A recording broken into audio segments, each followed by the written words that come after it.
Alors bonjour à tous et partout qui me suivez. Bienvenue dans cette nouvelle vidéo. On va parler du déploiement d'une application web serverless avec AWS. Alors pour ceux qui ne me connaissent pas, je suis Némi Diarama, architecte de solutions cloud chez OpSystem and Finances. Cette vidéo est un enregistrement du webinaire du samedi dernier où j'ai eu l'honneur et l'opportunité de donner un webinaire en ligne de la part de la communauté AWS Cloud Congo Kinshasa, dirigé par Jean-Gilbert Mboula Mouma, qui est le leader. Et nous avons échangé, nous avons pratiqué. C'était vraiment très, très pratique. Nous avons déployé une architecture web serverless avec AWS, utilisant des services comme AWS API Gateway, DynamoDB, S3 et Lambda. On est allé étape par étape et c'est ce que nous allons voir aujourd'hui. Alors, la première des choses, nous allons vite passer, nous allons aller à l'essentiel. On va commencer par créer, nous connecter à notre compte.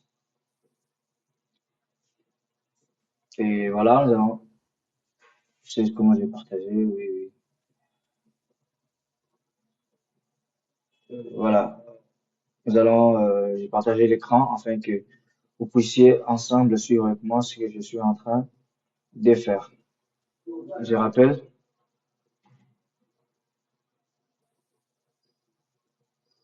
je rappelle qu'on a déployé une architecture sans serveur avec AWS Lambda, API Gateway et DynamoDB.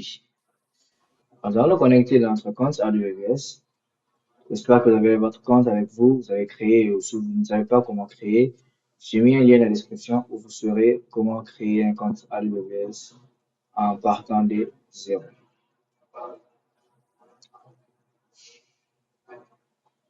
Et voilà, nous allons vraiment partir de zéro, vraiment from scratch. Et vraiment, les choses que nous allons commencer à faire, c'est de créer notre base de données DynamoDB. On va créer une base de données NoSQL, mais le plus important avant toute chose, c'est de commencer de s'assurer de la bonne région. Dans ce projet, nous allons travailler sur la région qui est US East 1.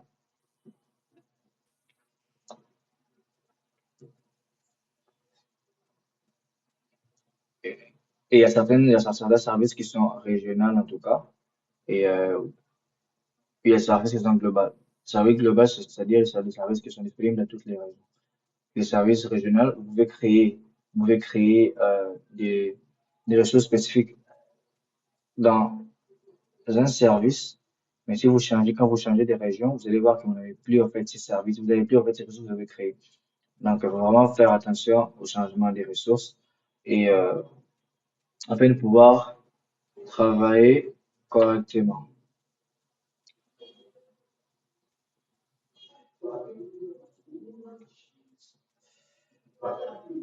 Voilà.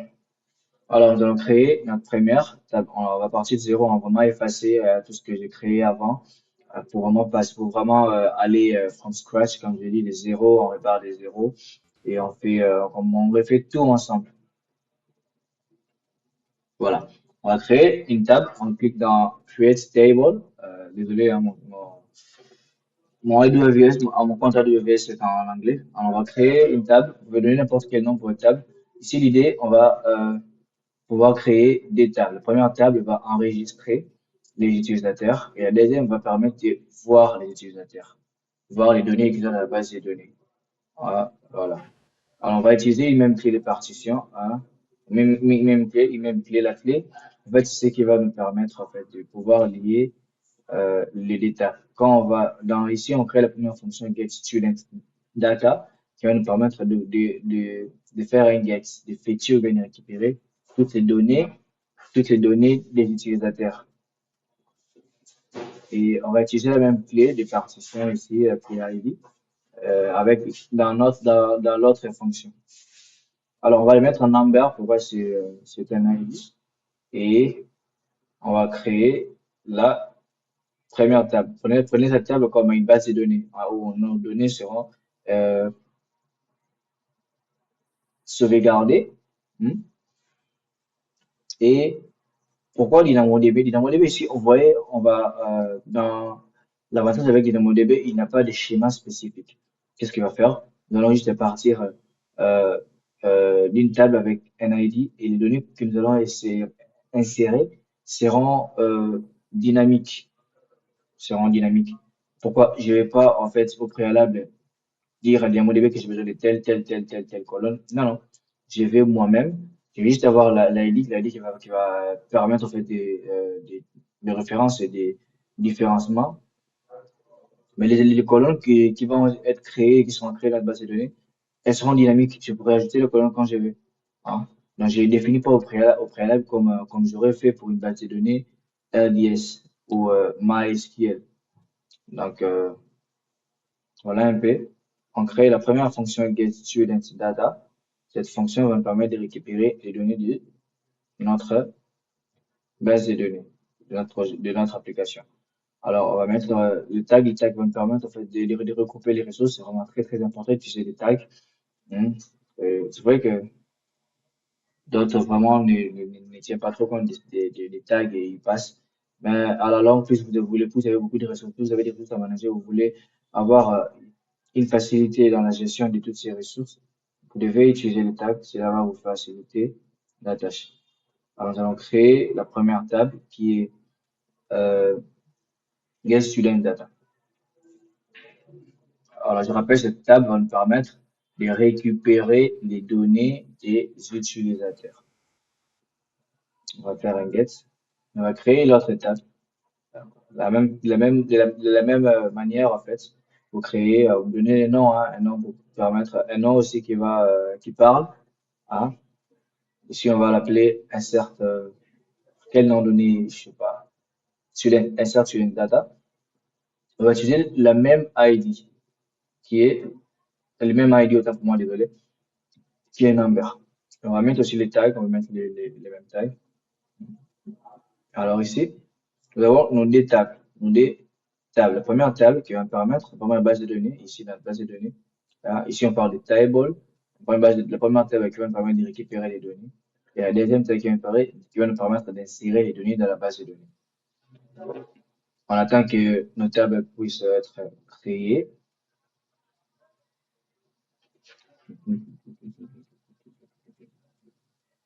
Voilà. Une fois que la table est créée, qu'est-ce qu'on va faire? On va maintenant aller tester. On va écrire du code pour essayer d'insérer les données dans nos des tables. Alors, on va créer, pour ça, on va utiliser AWS Lambda. AWS Lambda va nous permettre d'écrire du code sans pour autant gérer des serveurs. Il est très, très rapide. Très, très rapide. Nous allons juste écrire du code. On va utiliser Python, hein, pour ceux qui aiment Python. Donc, on va utiliser Python pour écrire du code.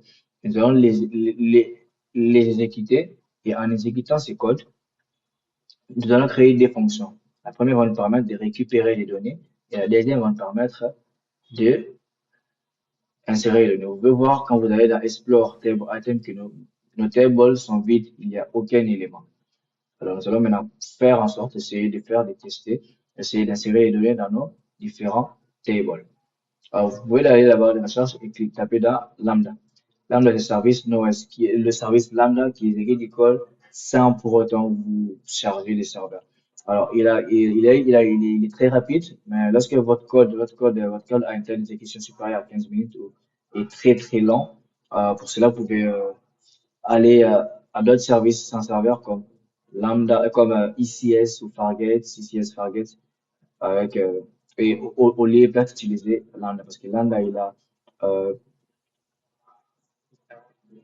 il a un délai hein, un délai d'exécution en fait lorsque votre charge lorsque vous avez des codes hein, des codes qui vont exécuter avec une charge en fait très grande pour exécuter votre code ça va prendre beaucoup trop de temps vous devez aller dans Lambda dans un autre service comme au lieu de faire de Lambda pour pouvoir créer votre pour pouvoir exécuter votre code. Si vous avez des grands calculs mathématiques à faire, votre application est trop lourde, alors avec Lambda, le temps qui peut prendre plus de 15 minutes, ça ne sera pas du tout très optimal et ça sera pas possible de le faire avec Lambda. Donc, pour laquelle vous devez aller dans d'autres services comme Fargate. Alors, avant d'aller de créer euh, cette fonction lambda, que nous allons donner, attribuer à notre fonction lambda un rôle.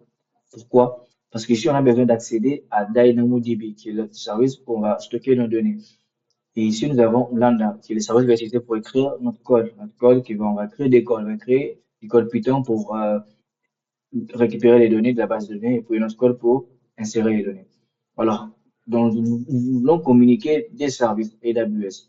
Alors, il faudrait s'assurer que Lambda a la bonne permission. Il a les bonnes permissions pour pouvoir interagir avec cette base de données, pouvoir récupérer les données. Et pour ça, on doit créer ce qu'on appelle un rôle. Des permissions. On doit créer un rôle. Alors, pour créer un rôle, le service qu'on utilise, c'est S3. Il nous permet de créer un rôle. Et désolé, ce que j'ai dit. IAM qui permet de créer les rôles. Et vous allez voir, il y a déjà des rôles, hein, il y a la possibilité, vous voyez, dans les dashboards, on a, dans des groupes, vous pouvez créer des groupes, des groupes de rôles et des politiques d'accès. Nous, on va créer un rôle, on va dire à DynamoDB, on va dire à DynamoDB de pouvoir accepter Lambda. Pour cela que ça va faire, on va attacher un rôle à Lambda qui va lui permettre d'aller écrire les données dans DynamoDB et de récupérer. Donc, de faire différentes opérations avec DynamoDB. Alors, ce que nous allons faire, vous pouvez aller vous pouvez voir le nombre de rôles qui existent déjà. Alors, cliquez dans rôle. Moi, j'ai déjà créé un rôle, j'ai plusieurs rôles. Bon, on va vraiment aller from scratch. On va vraiment aller from scratch. On va tout refaire des zéros. Alors, pour cela, vous voyez, moi j'avais créé Lambda sur DynamoDB, mais on va vraiment aller from scratch et récupérer, recréer tout à l'environ. On va supprimer ça. Et en supprimant ça, voilà, vous devez confirmer avec le role name. Voilà. On va créer notre premier rôle. C'est pas pour ceux qui ont déjà créé les rôles, pour ceux qui n'ont pas encore créé, on va créer les rôles. Alors, le rôle qu'on va créer, c'est par rapport à un service. Alors, vous voyez, Trusted Identity Type. Non, on va créer un rôle pour un service AWS. Donc, on va rester dans AWS Service. Et dans le use case, on choisit le service, un service, use case. On va choisir le service, on va choisir le service Lambda parce qu'on veut attacher ce rôle à Lambda. On clique dans Next. Et il y a plusieurs types de trust entity type. On peut créer pour un compte attaché. On veut attacher une politique spécifique pour un compte. On clique dans le compte. Et dans Next, on demande d'ajouter la permission. Tu veux faire quoi? Avec Lambda, tu veux autoriser à Lambda de faire quoi?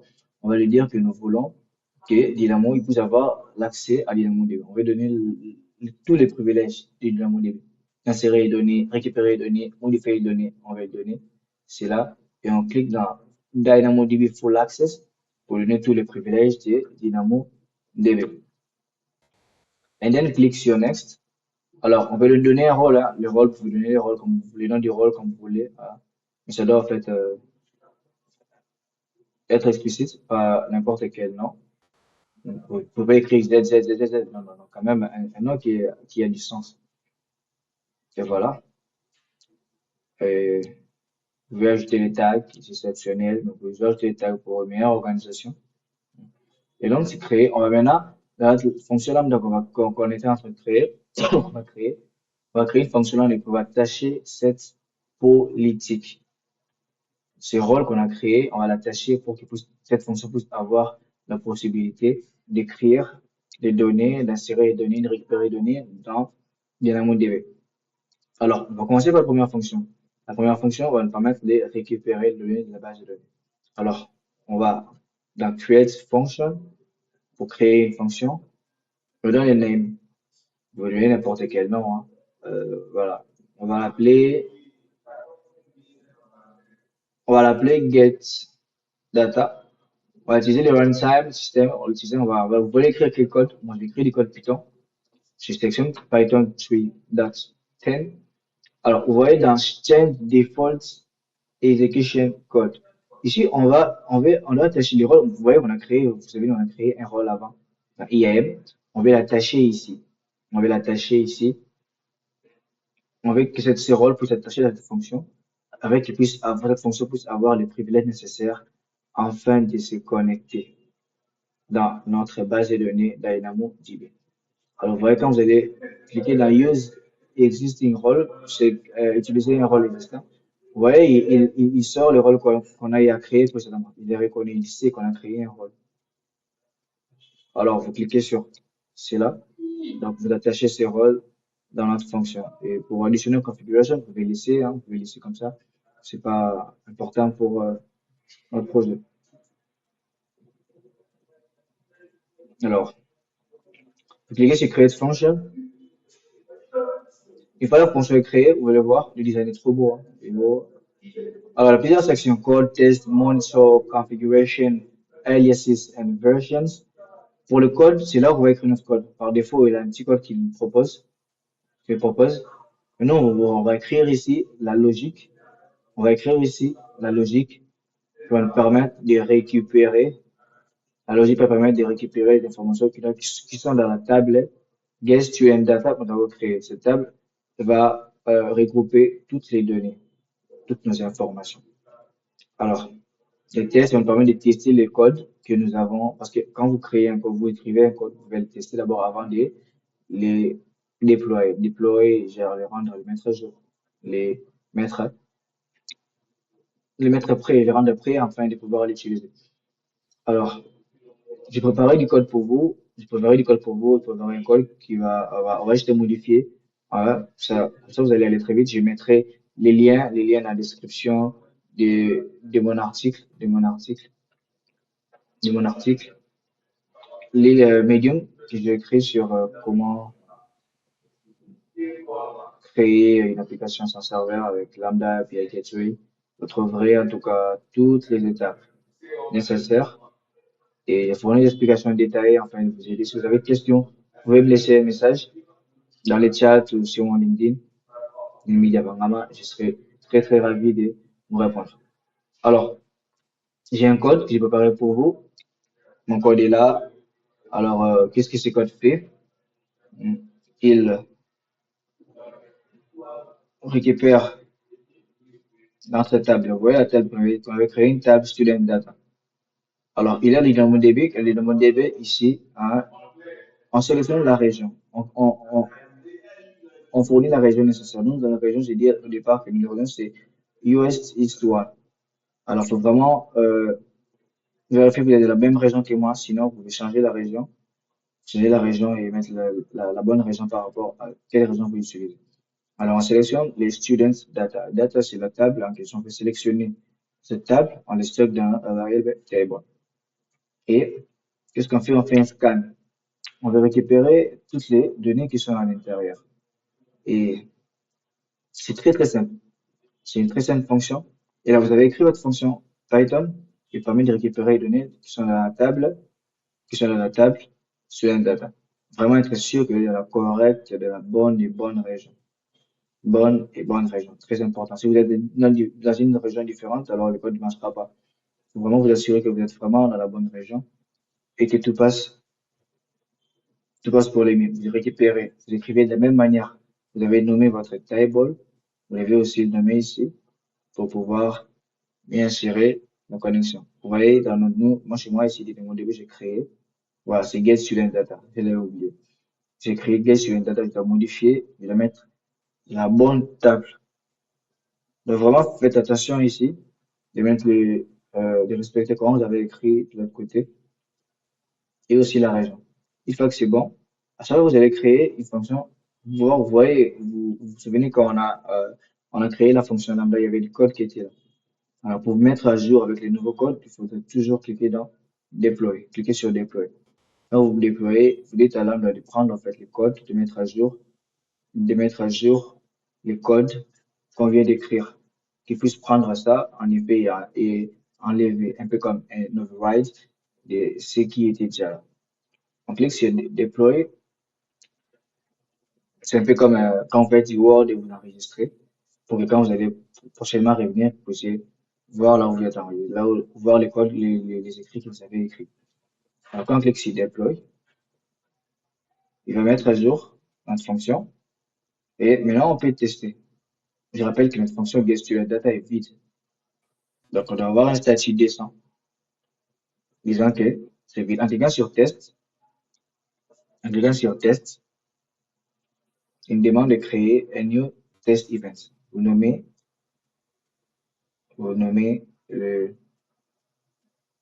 l'événement que vous allez faire au test. Donc je vais l'appeler myTest. Hein, et je passe rien, je vais juste enregistrer.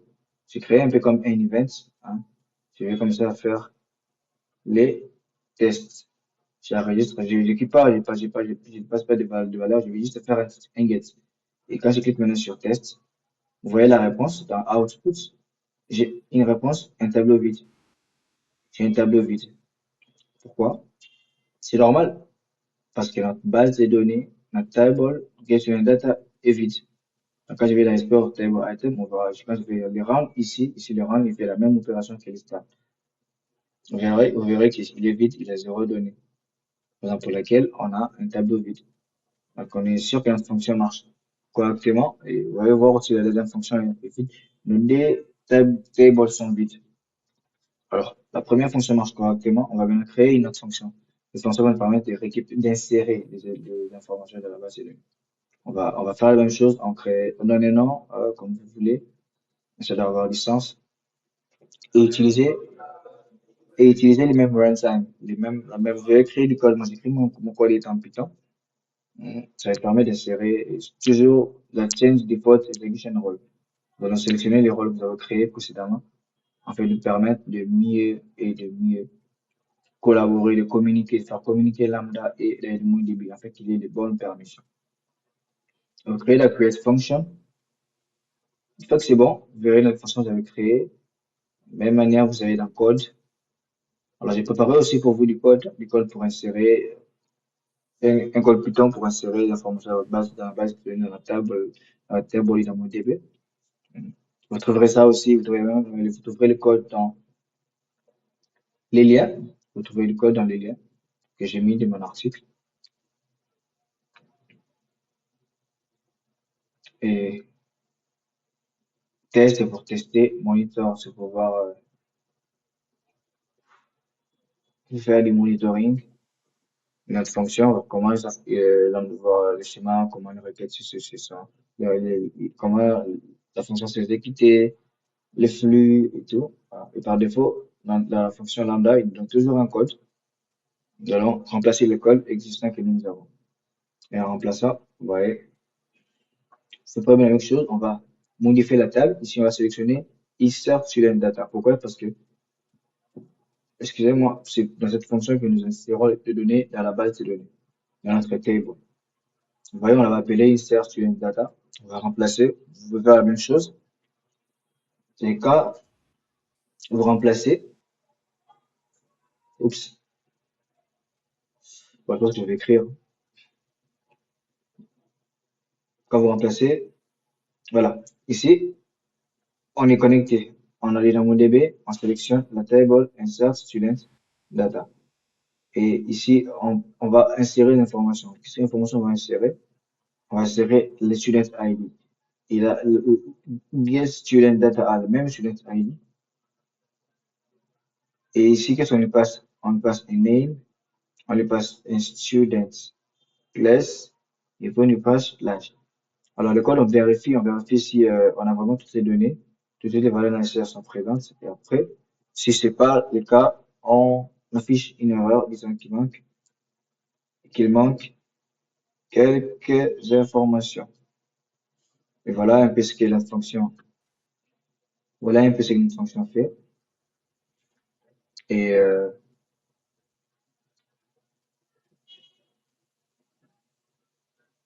vous pouvez remplacer avec le nom de la table que vous avez mis. Et vous voyez les schémas dynamiques. Les schémas dynamiques, on n'a pas ce colonne dans notre table insertion data. Et ici, c'est moi qui choisis les colonnes que j'ai fait. Vous pouvez customiser comme vous voulez. Vous pouvez ajouter d'autres valeurs, vous pouvez ajouter autant de colonnes que vous voulez. Si vous voulez ajouter en fait la description, en fait, euh, un commentaire sur whatever, tout ce que vous voulez. Enfin, je vous DynamoDB, je gère ça, il est vraiment euh, très dynamique. C'est lorsque vous avez fini avec votre code, vous mettez à jour avec la fonction puisse vous prendre les derniers codes que vous avez écrits. Et ensuite, on peut tester. On crée un événement de test, on va permettre de tester. Et ici, vous l'appelez comme vous voulez, vous donner un name. Ici, nous allons passer les valeurs. On a dit qu'on a le student ID. On est en train d'insérer dans la base de données. J'ai préparé aussi les données. Vous pouvez modifier comme vous voulez. Et vous trouverez aussi dans la description, les liens de l'article. Et moi, j'ai donné mes valeurs. J'ai entré la classe. Là, j'ai le student ID. Là, je clique sur Save. Et là, je vais tester. Et maintenant, si tu descends, donc tout s'est bien passé. Il a pu enregistrer l'information dans la base de données. On a un statut descend. On peut aller vérifier, hein. Si c'était vide, vous voyez, c'était vide. On va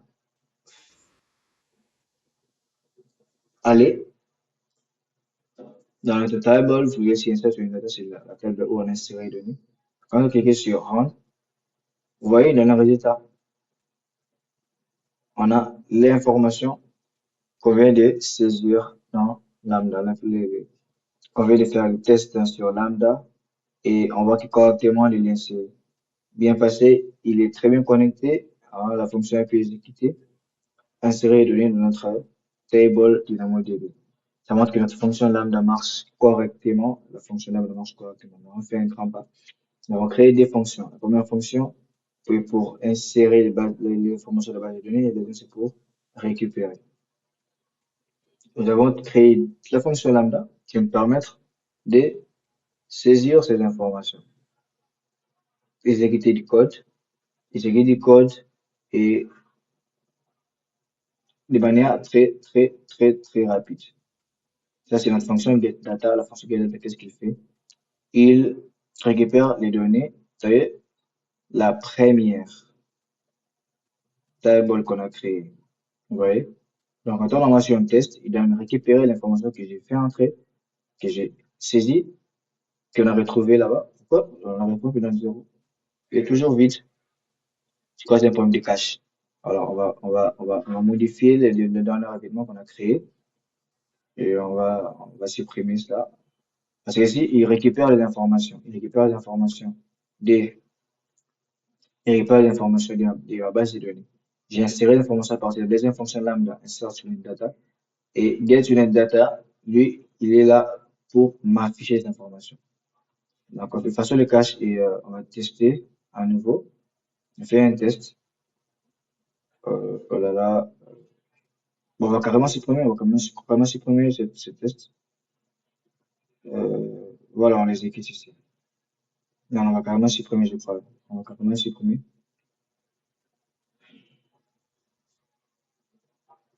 Et, et utilise getStudentData. GetStudent. Si, voilà. Qu'est-ce qui se passe? Ouais, c'est bien getStudentData.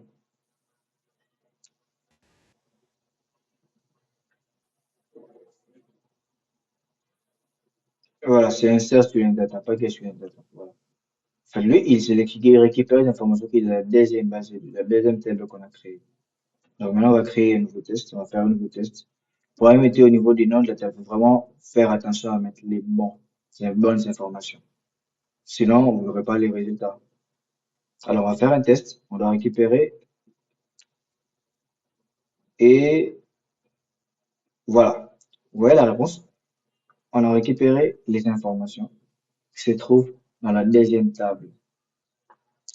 Ce qui montre que notre fonction, nous défonctionnons notre fonction correctement. La première, pour récupérer les informations dans la base de données. La deuxième, insérer l'information dans la base de données. Alors, ça, c'est beaucoup plus côté cloud. Hmm.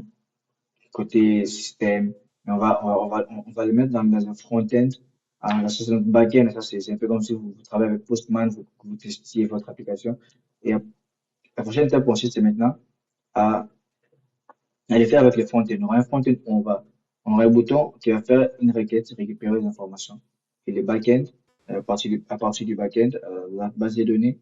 Et et on aura une interface qui va nous permettre de saisir les informations, de les insérer dans la base de données. Et on va faire un post qui va permettre d'entrer les informations dans la base de données. Mais pour cela, j'ai parlé de get, j'ai parlé de post. On va créer ce qu'on appelle une API. Une API. Je crois qu'il y a un développeur avec moi. On va créer une API. Alors, le service de AWS pour créer des API, c'est API Gateway. Qui fait API Gateway? On va créer un point de terminaison. On va créer un point de terminaison et il va me permettre on crée un endpoint et cet endpoint, on va créer des méthodes. La première méthode, ce sera pour récupérer l'information. La deuxième, ça sera pour insérer l'information. Alors, j'avais créé une fonction, une API. On va vraiment aller from scratch. On va vraiment tout supprimer. Aller vraiment de zéro. Et voilà. Alors, on a plusieurs types d'API qu'on va créer. On va créer une API REST. Alors, cliquez, vous descendez sur l'API REST. L'API REST offre beaucoup d'avantages aujourd'hui et c'est ce qu'on utilise. C'est ce qu'on utilise. Alors, on a des REST API private et API simple. Vous comprenez la différence avec le private. Nous ne voulons pas que notre API puisse être accessible en dehors de notre VPC. Notre VPC, c'est notre réseau. Virtual Private.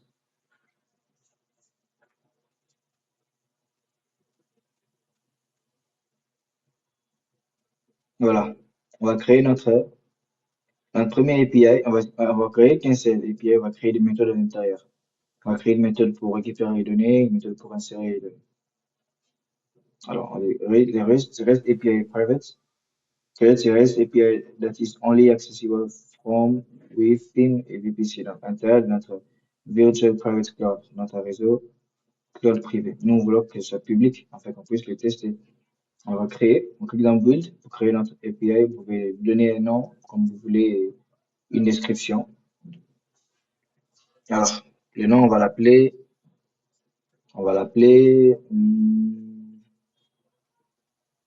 student. Non, disons student API K. Bon, voilà. Alors, les types endpoints, API endpoint type. Alors, il y en a des regional, private, et il y en a trois.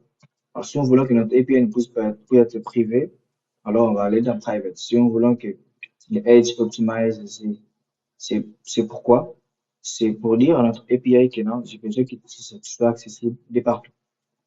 Si c'est régional, il sera accessible uniquement à la région où nous avons créé. Je rappelle, nous sommes dans la région de US East 1, Nord Virginia. Nous voulons qu'elle soit accessible de partout, alors on va cliquer sur Edge Optimize, ce qui fera que nous puissions l'utiliser de partout. Je peux vous envoyer mon point, vous pouvez le tester, donc je vais supprimer après, je supprime une ressource. Vous pouvez tester et vous pouvez avoir les résultats de n'importe où, de n'importe quel endroit où vous trouvez, vous suivez cette vidéo. Alors,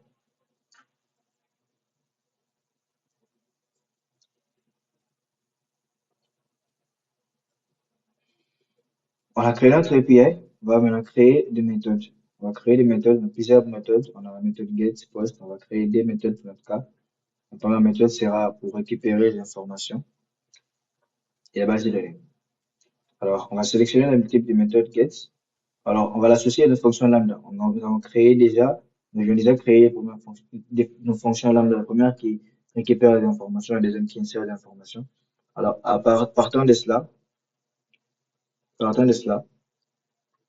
allons associer, en fait. Nous avons déjà une fonction qui fonctionne correctement qui récupère les informations. Alors que nous allons faire, nous allons choisir le type d'intégration. Le type d'intégration, nous avons le mock integration, c'est pour l'intégration. Sur les exemples, hein, les exemples, un peu comme du fake data. Et nous avons, on choisit ici le type d'intégration lambda. Nous avons déjà notre code qui s'exécute correctement. Nous allons associer cela dans notre fonction lambda afin qu'à partir de l'API gateway, dans la méthode, à partir de l'API que nous avons créé, partant de la méthode get, nous puissions avoir les mêmes résultats que nous avions eu lorsque nous avons exécuté la fonction qui récupérait les données. Alors, allons-y.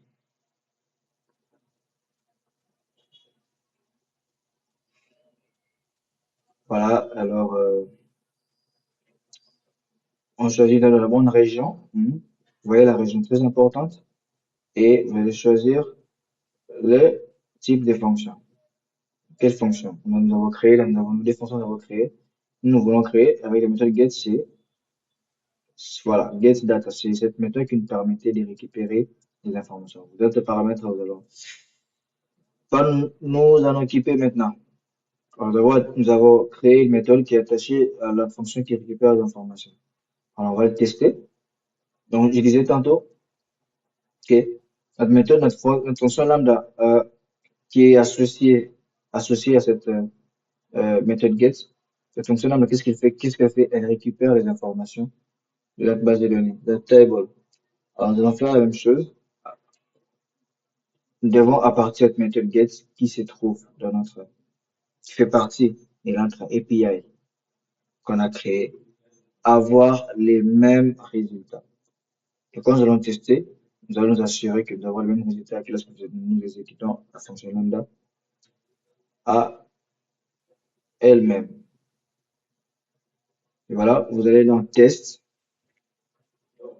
et elles n'ont pas de paramètres à faire passer, pas de header, on va tout simplement cliquer sur test pour voir les résultats.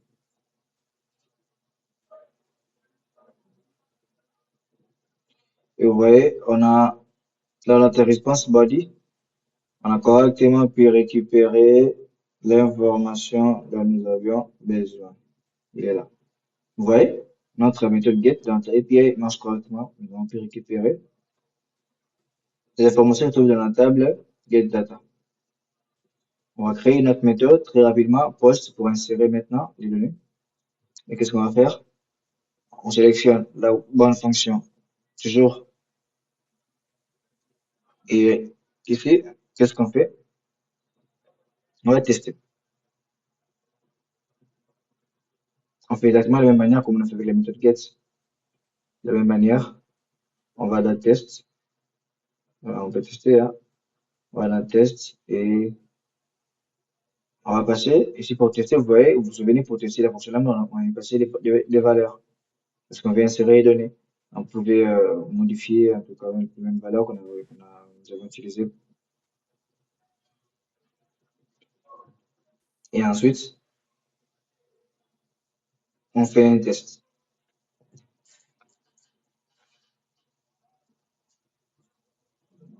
Vous voyez, nous avons correctement pu insérer les données dans notre base de données.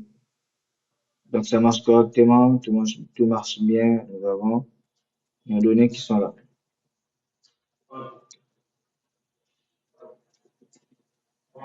Et vous voyez, quand j'arrive dans la méthode get, il a automatiquement pris à jour les informations que nous venons d'insérer à travers la méthode post. Ce qui montre que nos deux méthodes marchent correctement. Donc, tout marche très bien. Nous avons notre base de données qui est en place, nos fonctions lambda qui nous ont aidés pour créer très facilement nos endpoints. Et là maintenant, nous allons maintenant créer notre front-end. Nous allons utiliser S3 pour pour héberger notre site. Et nous voulons avoir un site accessible à partir de notre navigateur. et où nous allons avoir la possibilité de faire les opérations, de repérer les informations de base de données à partir d'une interface web et d'insérer les données. Pour ça, je suis préparé un code. Vous trouverez les liens dans la description. Alors, on a créé nos deux méthodes. Alors, qu'est-ce qu'on va faire? Maintenant, on va créer, on va mettre notre site en ligne. Oui, c'est tout ça, c'est bien, mais nous, on veut avec des utilisateurs puissent accéder. Alors, une fois qu'on a créé notre fonction, elle n'est pas encore en ligne, elle n'est pas encore à jour. Euh, alors, pour cela, on doit le mettre à jour. On clique sur Deploy API. Nous voulons déployer notre API. Il demande de créer un new stage. Vous cliquez dans stage, vous donnez un nom à votre stage. Les tests ce sont des étapes, hein. Vous pouvez mettre test, vous pouvez mettre dev, vous pouvez mettre ce que vous voulez. Il y a aussi une description. Une fois qu'on déploie, notre API est en ligne. Vous voyez, on a une clé. On a notre entry points, un point de terminaison qui est là. Et c'est à partir de là que nous allons pouvoir commencer à faire les méthodes get et les méthodes post. Et vous voyez, nous avons les fonctions qui sont là. Et vous allez voir, nos fonctions sont attachées à notre API Gateway. Et vous voyez, le design a changé. Le design a changé, il est devenu très différent. Ça montre en fait les flows, comment la fonction est connectée, la fonction lambda est connectée, est reliée à l'API Gateway. Et c'est identique avec la deuxième fonction pour insérer les données, vous allez voir. Clique sur fonction insert data. Ouais, lui aussi il est connecté. Lui aussi il est connecté avec l'API Gateway. Pour l'API Gateway, utilise la fonction lambda. Utilise la fonction lambda. Alors, on va utiliser cette URL, c'est ce qu'on met dans notre front-end.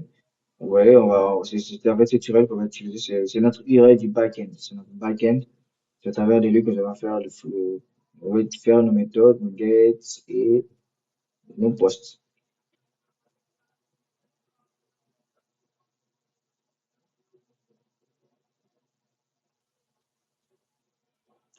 Voilà. C'est bon, on a notre API qui est créé correctement, on a nos deux méthodes, la méthode get pour récupérer les données, la méthode post pour insérer les données. Et on va créer un stage. On va utiliser cette invoke URL, c'est notre URL de notre backend. Et c'est à travers de ça, lorsque vous utilisez cette URL pour vous faire un get, ça vous devez vous donner des informations. Vous faites un post en passant les bonnes informations, le student ID, l'âge et puis la classe et puis le nom, il va fonctionner correctement.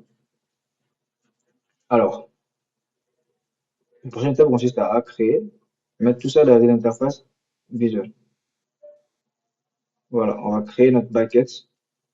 On va créer notre bucket. Vous tapez sur, excusez-moi, voilà. Vous voyez, nous allons maintenant cliquer sur S3, le service S3 c'est un service AWS qui est utilisé, qui stocke des objets dans un bucket comme des containers. Et il est aussi utilisé pour héberger les sites.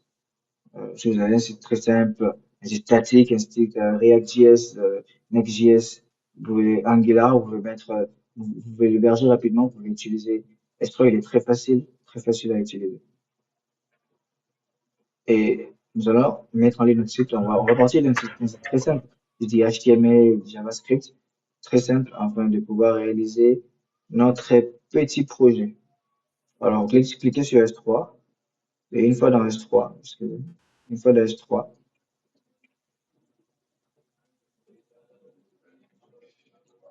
ouais, il y a des buckets qui sont déjà créés, hein, bon. On va créer on va vraiment aller from scratch. On va créer un nouveau bucket. Alors, ce bucket va nous permettre, on va mettre notre page HTML, une page JavaScript. Et on va maintenant à partir de cela accéder à une page HTML en forme d'interface. Voilà. Donc, il faut créer, on va aller vraiment étape par étape. On donne les bucket name. On donne le nom à notre bucket, hein, donne le nom, et puis si vous avez un bucket déjà existant, vous allez juste cliquer sur Choose Bucket. Maintenant, on va vraiment aller from scratch des zéros. On va l'appeler comment?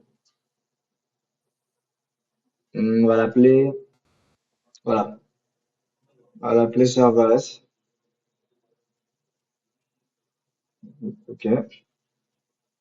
Et serverless prop. Ok, ok, ok, ok, ok. Et vous descendez en bas, on va revenir sur certains paramètres plus tard. Alors, vous mettez aussi les tags, et puis, vous mettre les tags, c'est optionnel, mais vous pouvez toujours mettre les tags. Toujours important pour une meilleure organisation.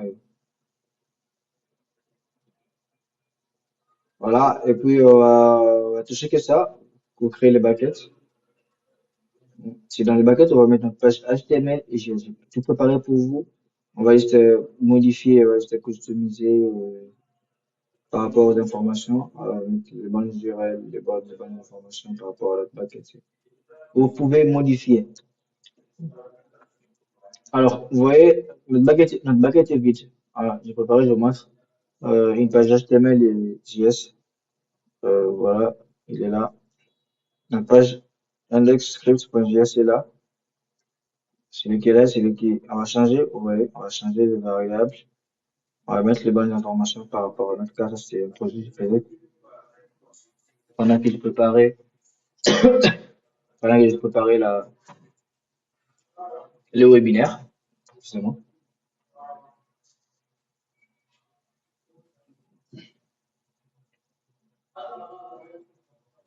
Voilà, il y a un titre partagé, et voilà, c'est la bonne fenêtre. Voilà. Alors, nous avons une page. J'ai utilisé des pages HTML et JS. Notre page HTML est là, elle est trop longue, oui. J'ai mélangé du CSS et aussi la même page d'HTML pour éviter, en fait, pour vraiment être dans une architecture minimale. Il y a tous les styles qui est là et d'HTML est lié à notre page JavaScript très simple. On va juste modifier l'endpoint. Notre endpoint, c'est ce qu'on avait créé, hein, endpoint que évoque URL qui a été généré lorsque nous avons créé notre API Gateway. C'est la seule information que nous devons modifier. Hein, vous pouvez voir.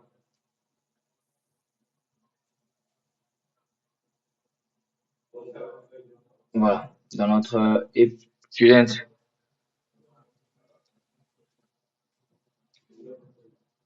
voilà, notre époque URL, on va modifier juste ça. C'est juste la variable qu'on va modifier. Notre endpoint qui contient la méthode get et la méthode post pour pouvoir,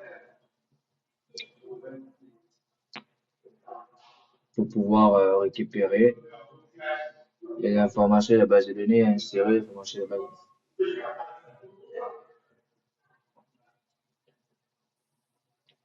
données. Voilà.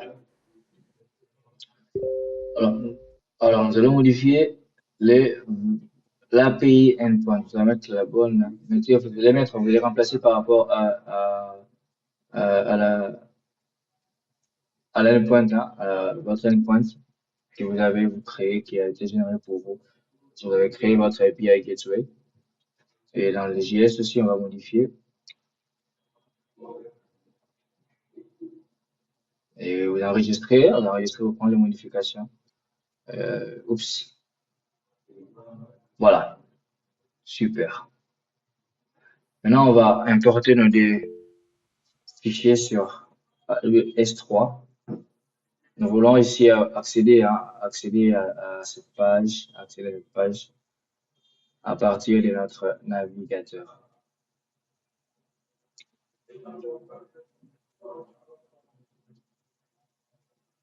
Alors, on rentre sur S3. On peut même tester, hein. Ça donne en local. Voilà, ça donne en local. Voilà notre interface. Là, ici, les projets en local, hein. Ici, les projets en local. Excusez-moi. Les projets en local ici. On va voir en fait ce que ça donne. Vous voyez, notre interface est là. On a un bouton save. On a des inputs. On va entrer le user ID qui est notre student ID, le name et les classes qui est notre class name et light. On veut que lorsqu'on clique sur save user data, tu puisses insérer les données dans la base de données. Est-ce qu'on clique sur View All Users, qui vous récupérer une information qui sur la base de bon, on peut tester en local. On va voir si ça va marcher. Alors, passer les boiling points, hein, on aura sûrement un problème de Corse. Alors, on clique sur View All Users. Voilà, une erreur. Qu'est-ce qu'il dit? Ah, le Corse. Voilà, les problèmes de Corse. Non. Je crois je crois qu'on va, voilà. Et qu'est-ce qu'on va faire? On a un problème de Corse. Cross Origin Resource Sharing. Qu'est-ce qui se passe? Ici, notre backend, hein, notre backend ici, le frontend cherche à accéder au backend. On lui a passé les voies URL. Alors, qu'est-ce que le backend fait? Le backend doit s'assurer, d'être sûr que cette, euh, cette origine, le frontend qui veut accéder à ces ressources a la bonne autorisation. Est-ce qu'il est autorisé à exécuter, à récupérer une information et exécuter, à faire des opérations à partir des éléments backend? Alors, pour cela, qu'est-ce qu'on va faire? Vu qu'on utilise des ressources différentes, on a notre front-end qui est de l'autre côté et notre backend qui est de l'autre côté. Alors, pour cela, on doit autoriser le Corse. Qu'est-ce que le Corse fait? Lorsqu'on autorise, on dit que oui, le backend, ce front-end, il est autorisé, il a les bonnes permissions il est autorisé à faire, à utiliser, à récupérer des informations, à faire l'information dans les méthodes, les requêtes dont il a besoin.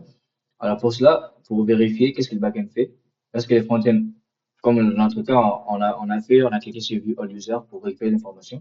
On a fait une requête dans notre backend.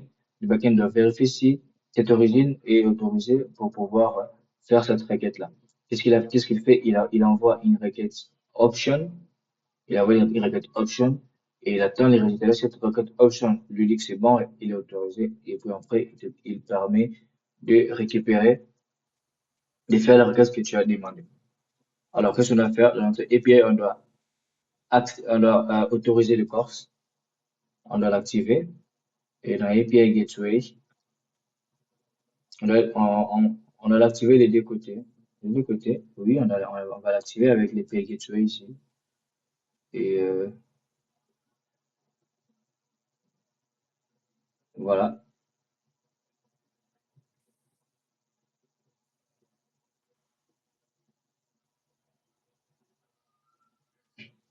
on clique sur l'API Gateway qu'on a créé maintenant, notre API Gateway. Et vous verrez juste là en dessous, la ressource détail, Enable Course. On va enable course pour la méthode get et pour la méthode post. Ensuite, on va faire la même opération avec option parce que dans le course, qu'est-ce qu'il fait? Il crée une requête option. Ici, il est encore désactivé parce qu'il n'a pas encore créé, on n'a pas encore fait de requête, il n'a pas encore vérifié. Alors, on a activé les courses ici. Euh, ouais, il a créé une requête option. C'est une requête option qui va faire la vérification. Et dès que c'est bon, il retourne le résultat et puis il permet de faire les opérations souhaitées.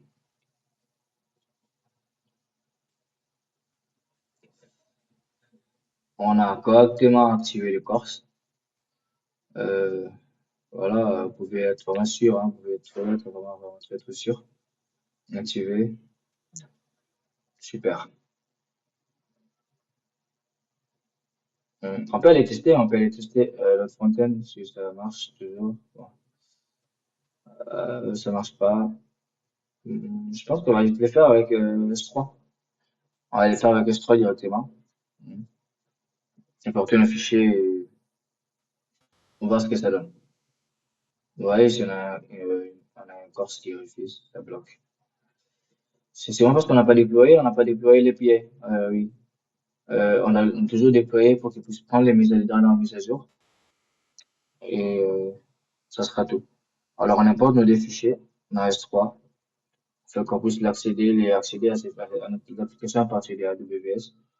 Alors on va importer nos fichiers très rapidement. Upload. Alors on va ensuite aller dans propriétés, de ça tout en bas, en bas, en bas, en bas. Vous voyez dans Edit static website, on a enable pour activer l'hébergement statique et d'entrer notre entry, la page qu'on veut voir le navigateur, c'est index.html. On n'a pas de page d'erreur. On enregistre, il va nous créer, générer un lien.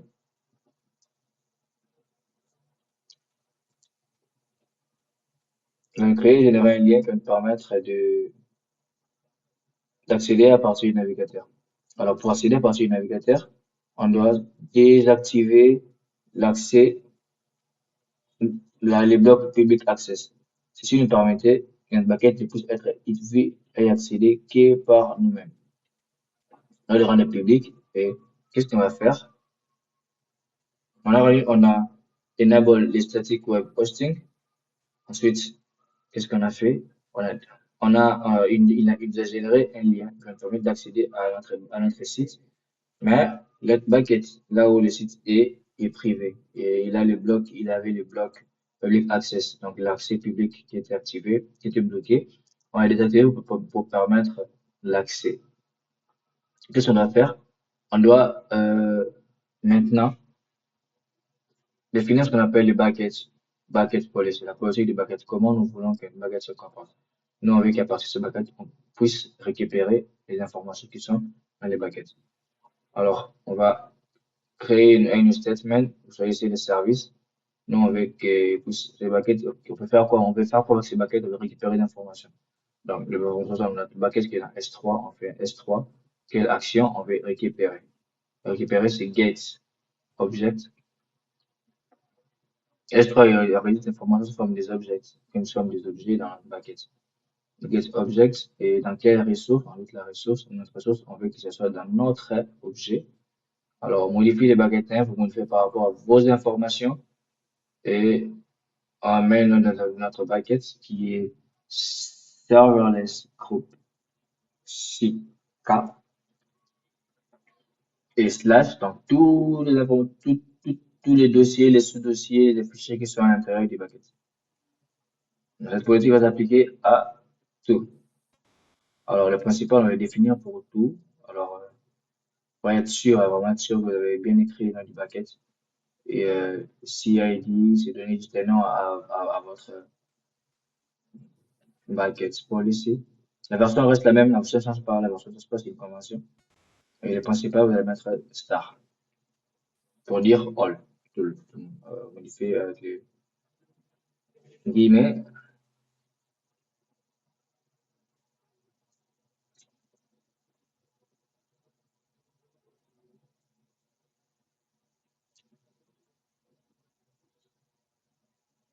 Voilà. Maintenant, on peut aller dans propriété. On a permis en fait à tout le monde de faire les get objects à partir de notre bucket. Donc, si on va enable le course, encore ce sera sur le côté du backend. Alors, dans propriété, on va voir l'adresse qui nous a été générée. Elle est là. Ça, c'est notre adresse URL pour accéder à notre site à partir de notre navigateur. Et voilà, notre site est en ligne. Notre site est en ligne. On va essayer de récupérer les informations à partir du navigateur. On rappelle, on a connecté avec les bonnes informations, on a connecté avec notre API est connecté ici. On va faire un view all user. Oups.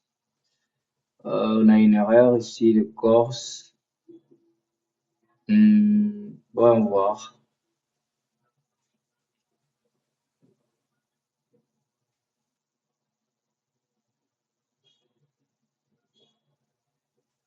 Voilà. Voilà, oui. On a oublié de mettre à jour notre API par rapport aux informations qu'on a mis. C'est pas public code. On va voir. Je crois que c'est public code. Oui, oui. Il est fail get element by ID. Voilà, on a un problème avec l'ID.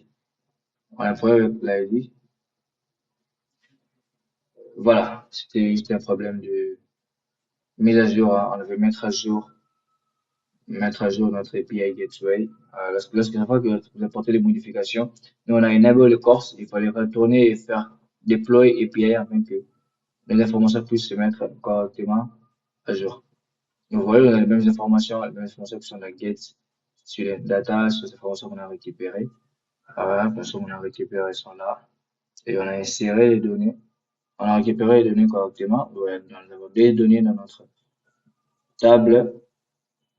Et c'est exactement les mêmes données que nous avons ici. La manière d'insérer, d'entrer les informations, on va voir.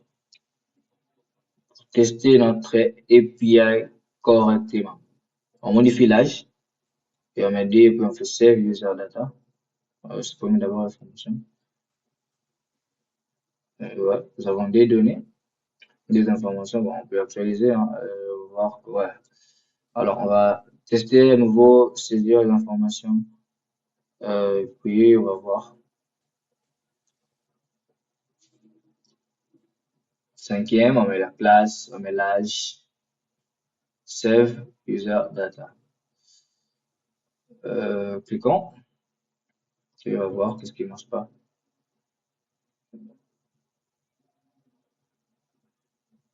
Olymp value read property of on click.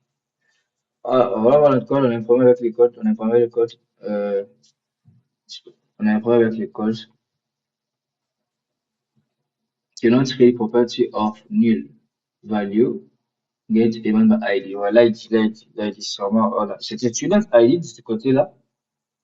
Oui, on a vérifié l'ID, c'est les bonnes, est-ce qu'on a bien, on a bien passé ces informations? Alors, on va checker ça ensemble. On va checker ça ensemble. Je vais aller dans Visual Studio Code. Et, oh là là.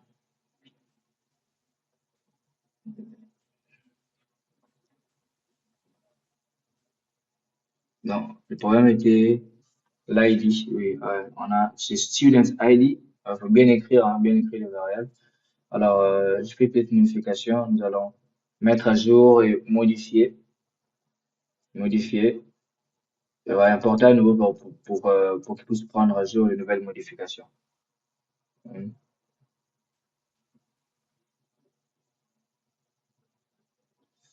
Et voilà, on peut actualiser la page. On a, et on peut tester.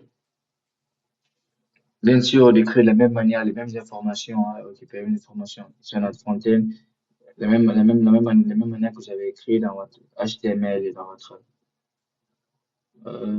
voilà. Oh, j'ai un dessin?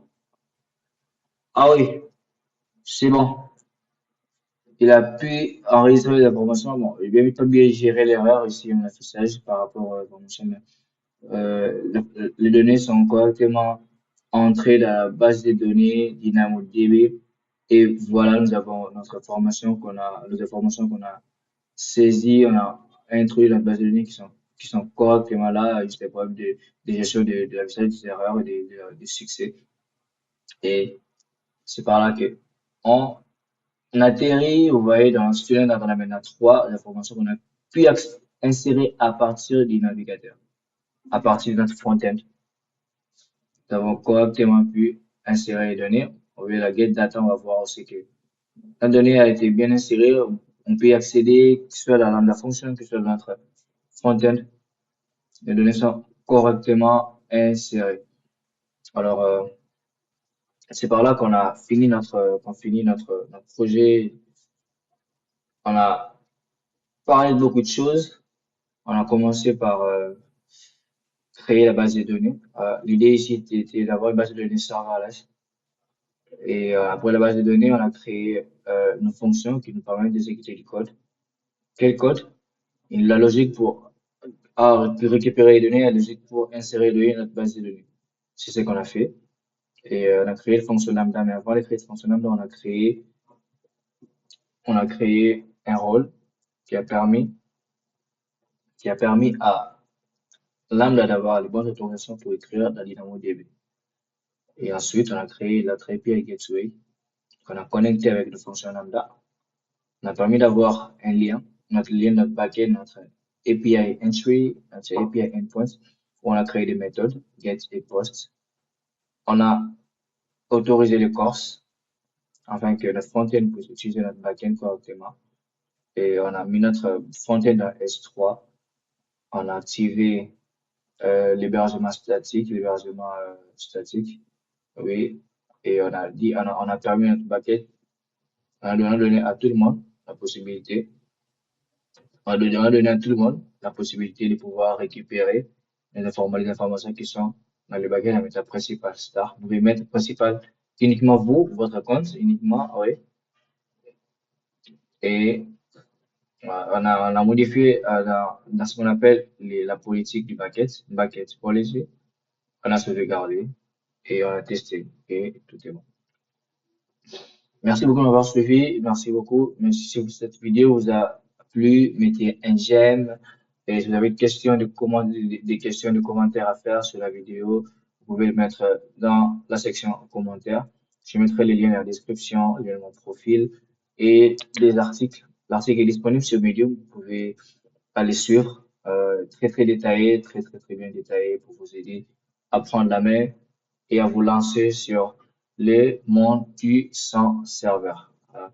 Je rappelle pour ceux qui ont commencé en retard, je suis Némi Diabarama, architecte de solutions cloud chez OutSystem et finalement, c'est toujours un plaisir pour moi de partager avec vous. Alors, on se dit à la prochaine. Ciao.